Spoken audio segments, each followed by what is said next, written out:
So it says, use yourself, be conscious of it. For the Most High will remember your destruction, and the Malak shall rejoice over it. What will you do, you wicked ones? You're asked the question, what will you do? Those that change the word of the Most High, what will you do? And where will you fly in the day of judgment? You see, we're supposed to fly into the wilderness. We're supposed to flee out of that land before judgment. Once the judgment comes, the question is, where will you fly? You won't be able to fly, flee, or leave. So it says, where will you be able to fly in the day of judgment? When you shall hear the words of the prayers of the righteous. What are you going to do when you hear that the righteous been praying against the wicked? You are not like them. It says, you are not like them who in this respect witness against you.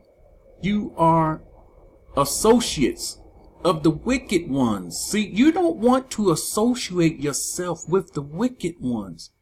In those days shall the prayers of the righteous come up before Yahuah. How is this? Because they will be in the wilderness getting the word of the Most High.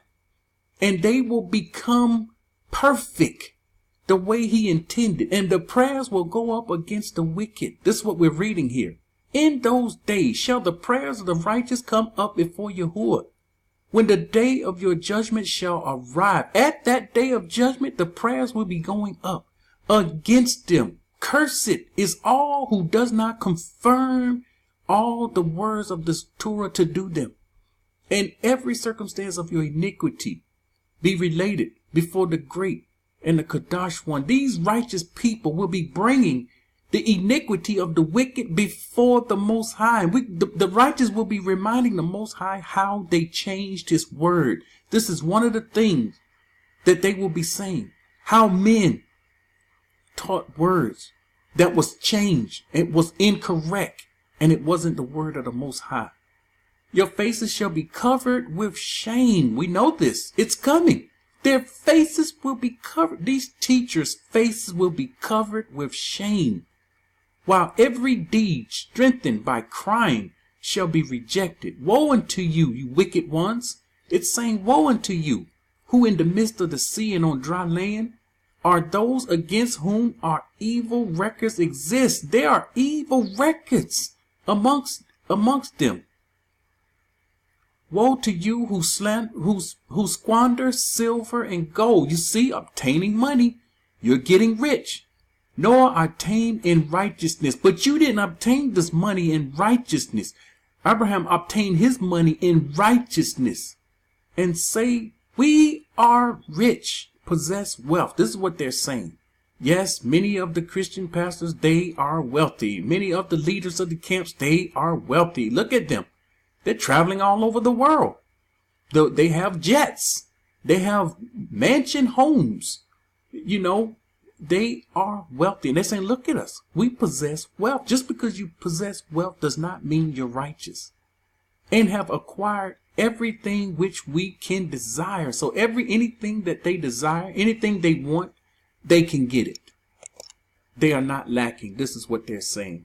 Okay, this is Enoch 103, 5 through 11.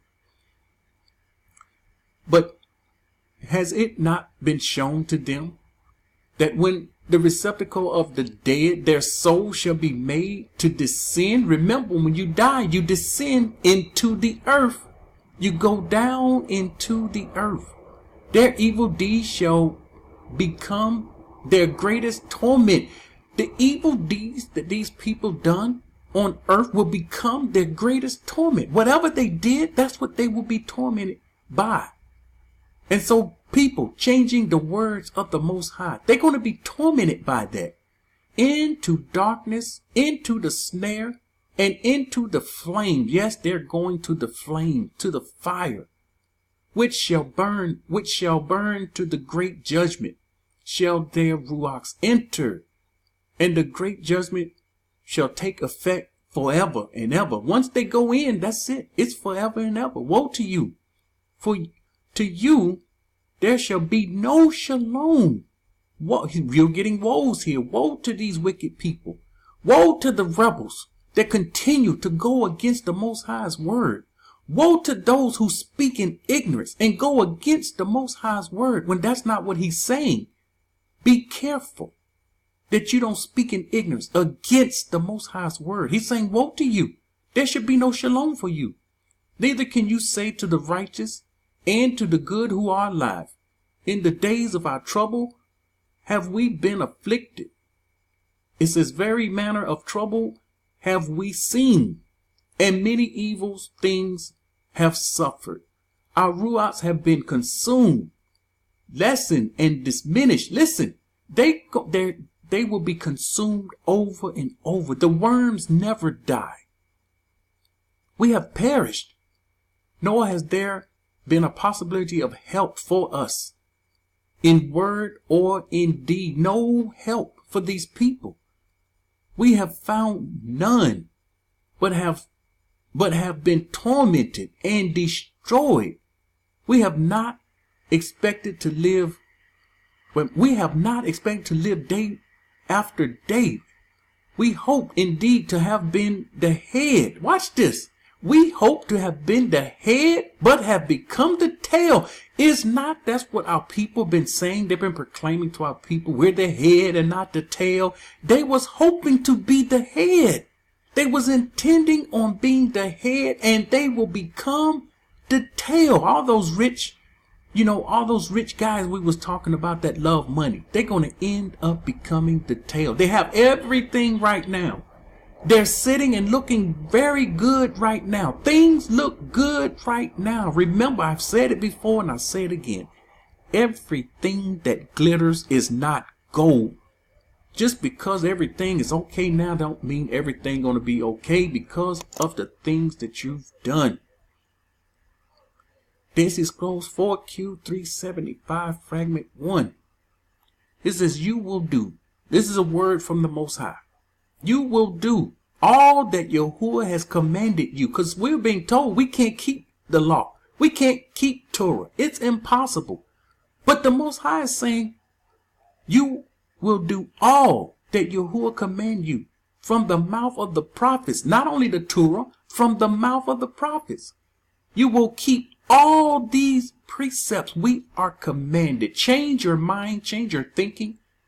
No, it's not impossible to keep all. Because he's spoken it, he's told us, he's commanded us. He wouldn't command us something we can't do.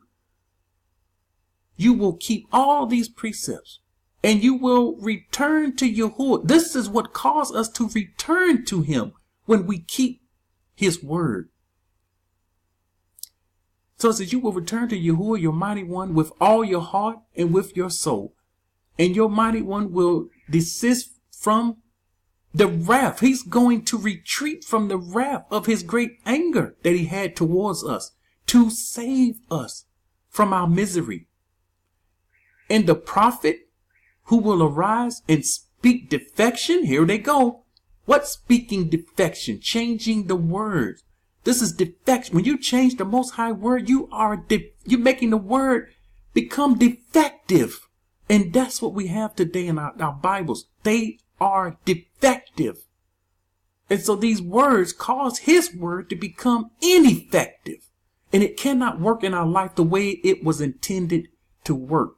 Now you see and understand the importance of the enemy changing the word of the Most High. So it says, these prophets who will rise and speak defective in your midst, turning you away from your mighty one, shall be put to death. So these men that turn, anyone that turned the people away from serving the Most High, they shall be put to death. They need to be put to death. And of course, the Most High will deal with these people in torments and in flames they will be in. All right, here's a question, and I'm finished. Is the Bible the inerrant word of the Most High? This is a question, all the Christians will say it is inerrant. It's perfect. Now, the Most High's word is perfect. But when we ended up with a translation of a translation of a translation of a translation, this is when the word became ineffective. This is where it got changed. And it became defective. And so the word we have today is defective. We have to tell the truth about the matter. There's not a book do not have these defects that we have right now today. But this is the purpose of going into the wilderness, to get those scrolls that perish not, those scrolls that last forever. They will be in the wilderness, and we will be taught out of these scrolls. Everybody else on the outside is going to be woe unto them that didn't heed the words of the Most High. So you will have the righteous becoming pure and the wicked becoming wickeder. And this is one of the reasons we had to come out. We cannot deceive ourselves into believing that the word of the Most High, that the Bible that we have, that this, what we open up and read the scripture, we cannot believe that it's inerrant. That's a lie. We will be deceiving ourselves. And here we have the Christian churches and the camps. They agree on a lot of things. They disagree on many things, but they agree on a lot of things. And some of the things they agree on upon, the righteous cannot agree upon. We can't agree upon these things. We have to face facts. I showed you in the scripture the changes. You saw the changes that was made. And we will continue to see changes made with all the new translations. All these new translations are wicked. The publishers are working for the enemy. They are wicked to the core. They are profane. And so they are changing the scripture. They are changing what was said. And we're getting whole new, entirely different meanings. And you can watch videos after videos about this. The changes that's in people's Bibles. They're looking inside and seeing changes. And because of all these different translations will have you scratching your head. And once again, they come out with other type books similar to the Bible, the Hallelujah scriptures, the Sefer. They come out with other books that are better. I will say it. They are better. But they still have the Jewish influence. You still have to use filler words. And so they're charging all of this money, and it's still not in error. It's still full of errors and holes and problems. So don't get hung up. Oh, I have a book that has the restored name of the Most High. But in the same book, you have the enemy's name right beside it. Getting the Yahuah. Getting called the Most High. Getting called the Almighty. We have to speak on these things. We have to say, this is not right. But we look forward to the day when we go into the wilderness and we get a pure word. A word from those scrolls that's everlasting. Those scrolls that never decay. That's the pure word. That's the inerrant word. That's the word that man didn't change. So the question, who changed the Most High word? And of course, I can't touch on every change. I can't touch on every person that changed. The scriptures changed the Most High's word, but the Most High knows each and every person that changed his word. And he knows each and every person that acknowledged this change. Come click on this video and they see it. They hear it. They see the change and continue to teach the changed errors. You see, these people will be responsible. He's going to hold these people responsible. We must call it like it is. An ace and a spade a spade. It is what it is. This stuff was like this before we were born. This stumbling block was waiting on us before we were born. And here it is. We are dealing with this stumbling block today. But the Most High will deal with each and every one. He knows who changed the word. You don't want to be the one that have to give an account for changing the Most High's word. Who changed? I remember the day I heard this word. Who changed the word of the Most High? And I started shaking my head. Who changed the word of the Most High? Shalom.